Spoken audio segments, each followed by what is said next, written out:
Hello everyone, my name is Raman. Today in this video, I want to show you a game played by Abdul Razak, one of my YouTube channel subscribers, against Magnus 11. Magnus at Play Magnus app at Magnus age 11. So he was playing white. And he played d4, knight f6, c4, e6, e6 opens. There are a couple of options when you play knight f6 followed by e6. First, you can play always d5, or you can play if knight c3. You can always go with bishop to b4, Nimjo Indian, or even you can play b6 with queen's Indian, Karjakin's favorite opening. So after knight c3, inviting Nimjo Indian. If you want to avoid Nimjo Indian, I think you can go with knight f3 as well, or you can go like Catalan with g3, bishop g2, castles. So after bishop b4, Nimjo Indian. So yeah, knight f3. This is there are a couple of options here. First a3 and then queen c2, and also like played knight f3. I think knight f3 is called 3 knights variation of the Nimjo Indian variation. I'm not sure about the opening theory because I'm not a d4 player. I'm an e4 player myself, so I'm not very much sure about this theory or opening names. So b6. So the idea is to fianchetto his bishop. Sorry for the black screen. So bishop g5, bishop b7. So e3, h6, and h6 is putting a question. What are you gonna do here, bishop? Are you gonna retreat it back? So are you gonna take? Are you gonna play bishop to h4 or bishop to f4? Asking questions. And here he took. Like, I don't think giving up this bishop at early stage because of this h6 move, I don't think it's necessary. But I just went deep and I thought, okay, if bishop h4, then g5, and then bishop to g3, knight e4. Now obviously you cannot take with the knight because your knight is pinned. It's an absolute pin. So queen c2, just protecting this knight. And after bishop takes, pawn takes, and knight takes, pawn takes. If this happens, I think white is clearly better. White is clearly better because of this pin. And now immediately knight takes g5 is threatened, and I think it's better. But the only problem comes when takes, and then I'm not sure if f5 or d6 or d5, something like this. And I think black is okay. A very strong knight, but the problem is immediate bishop to d3, and I think this is roughly equal. Yeah. So after h6, bishop takes f6, and bishop takes e3 check.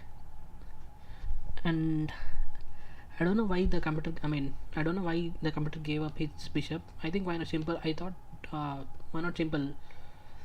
Because there is no check, or there is no queen to b3 or queen to a4 doesn't threaten anything or something like that.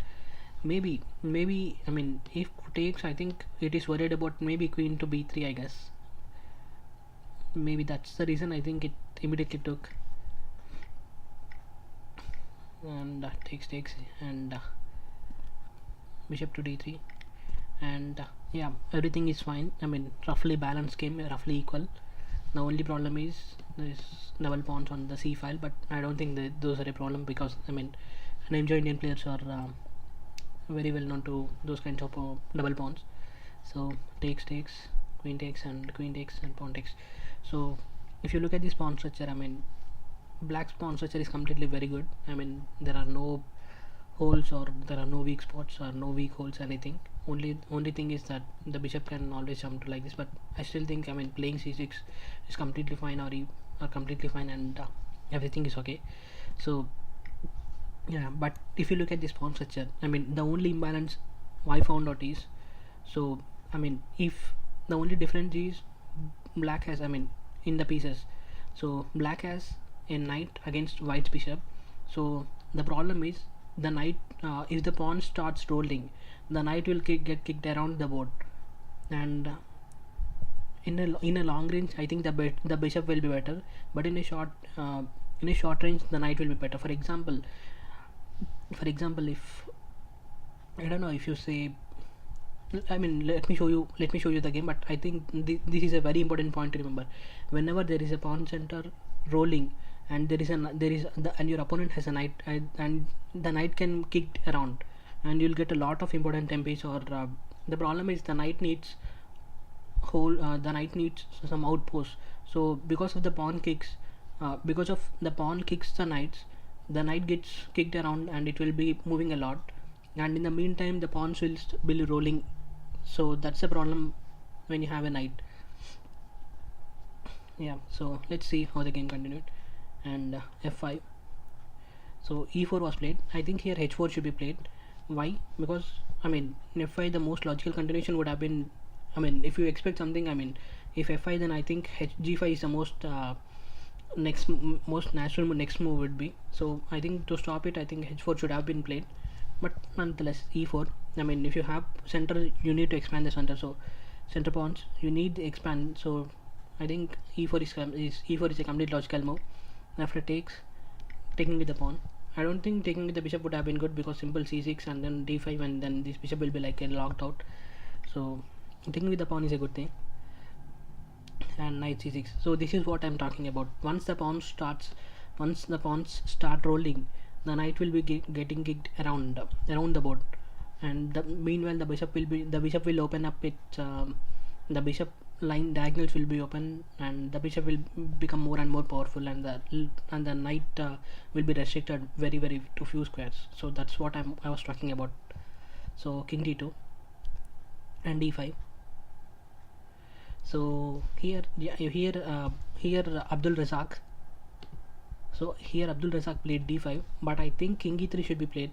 So one thing I always say to my students is, try to maintain the tension, try to maintain the central tension as much as possible. I mean not only central tension, but usually tension between the pieces. Don't react first unless and until you feel that you need to react or something like that. For example, if there is a tension, you need not clear with I mean you need not react first, like playing I think e takes d takes e5 or d5 is not completely necessary, right? You have this flexible move king e3, just centralizing. However, I mean although your king is on e3, there is no way black can take advantage of immediately, right? There is no queens on the board so that he will checkmate you. You are not afraid of checkmate, so why not? I mean if he takes then you are completely fine. I mean look at these pawns, look at these massive pawns. I mean once f4 comes on the board, I think white is far better. So white has a huge advantage, big advantage. So that's the reason I think king e3 should have been played instead of reacting to d5. The problem is, once this pawn I mean moves from d4 to d5, the holes are being created. So for example, if imagine a knight landing on c5 once via I think c6 to d8 to b7 to c5, then how can you kick the knight? I mean you cannot kick the knight, right? So that's the reason. I mean that's the reason knights need outposts. Once they land on outposts which cannot be challenged, then I think knights are better. And also with this move, the problem is you are locking your own bishop. You're locking your own bishop. Like how are you gonna develop your bishop? Like something like this. I mean it takes time. So that's the reason I think king e3 should have been played. Like for example, let's see castles and f3, or even I think bishop e2 with the idea of I mean if ever he doubles with the idea of playing bishop to e2 and supporting the f3 pawn. So I think that would have also been better. h4.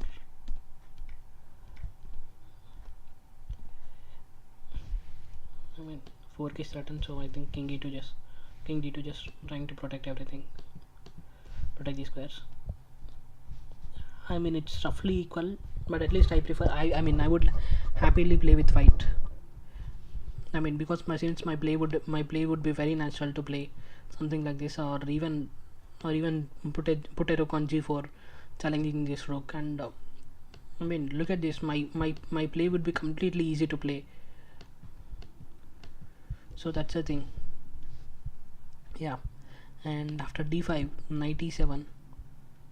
I mean one other maneuver will be something like,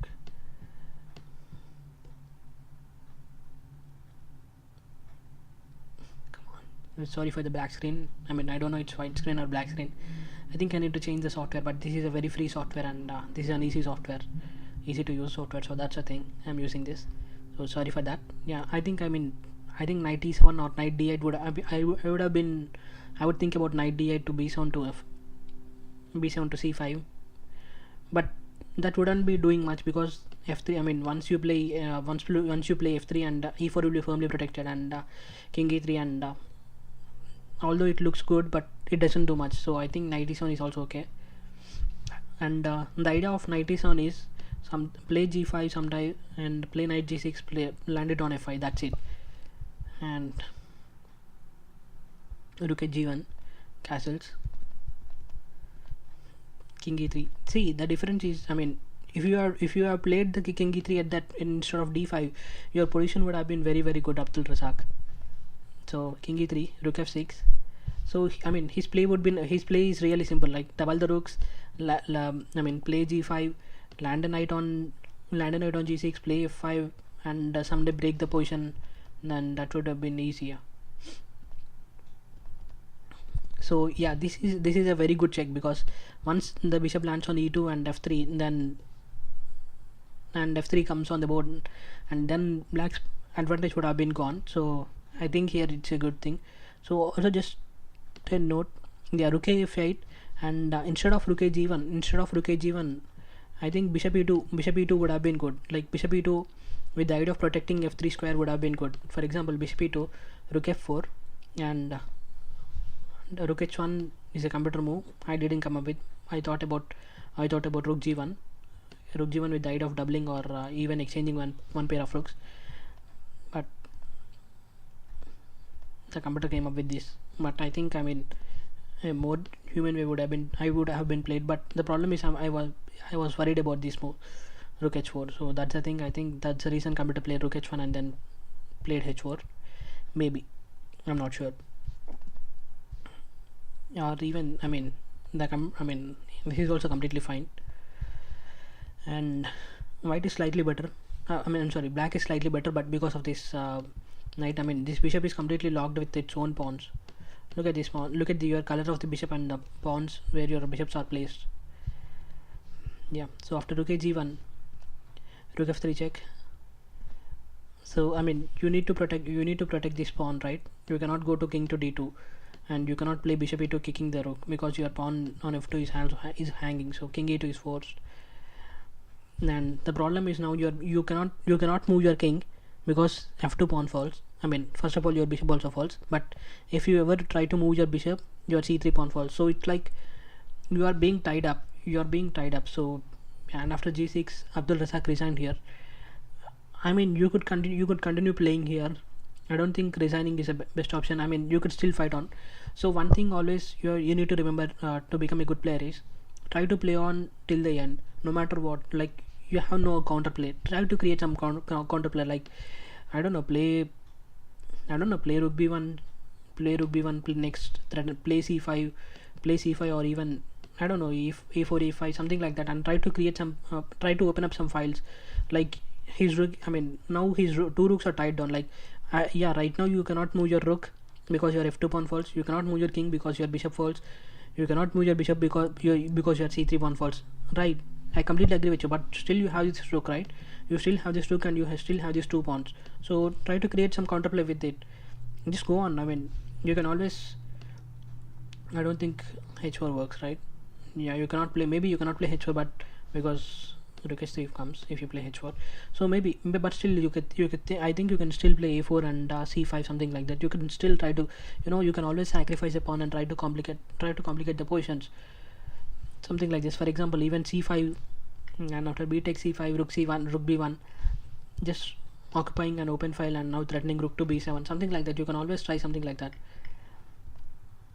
something like this. And I mean, this is completely fine. This is completely fine, right? I mean, this is not completely fine, but still this is worth trying, right? I think even you are also threatening something like this. I mean, there will always be choices. The problem is, I mean, the only thing is you need to find out what are those things. So I hope this helped you, Abdul Razak. So if any of you have any more games, please send me, and analyze in depth, and I'll give my feedback or analysis, something like that. So hope you guys like this video. So please subscribe to my channel for more videos, and thank you for watching and have a good day, guys.